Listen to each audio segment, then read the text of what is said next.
Magandang araw Pilipinas. Narito na ang ating fresh weather update ngayong araw mula sa Pag-asa. Ngayong Friday, Enero 2, 2026.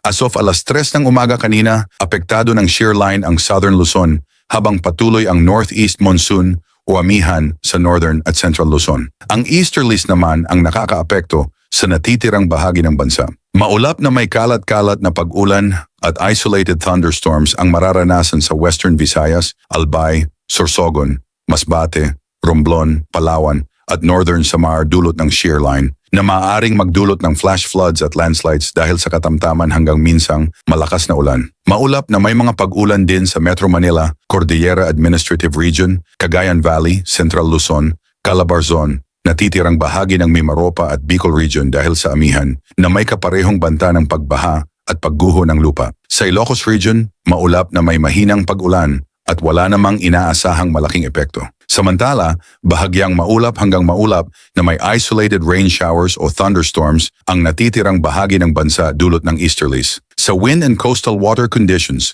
malakas hanggang gale force ang hangin sa Northern Luzon mula northeast at rough hanggang very rough ang karagatan na may 2.8 hanggang 5.0 metro ang alon. Katamtaman hanggang malakas ang hangin sa natitirang Luzon na may moderate hanggang rough seas na 2.1 hanggang 3.8 metro. Sa iba pang bahagi ng bansa, mahina hanggang katamtaman ang hangin at slight hanggang moderate ang pag-alon ng dagat na 0.6 hanggang 2.1 metro. Pinapayuhan ng mga mangingisda at maliliit na sasakyang pandagat na mag-ingat. Pasuyo ng like at subscribe bilang suporta sa ating channel PWD. Ang ulat panahon na hindi kaiiwan, rain or shine. Ingat Pilipinas!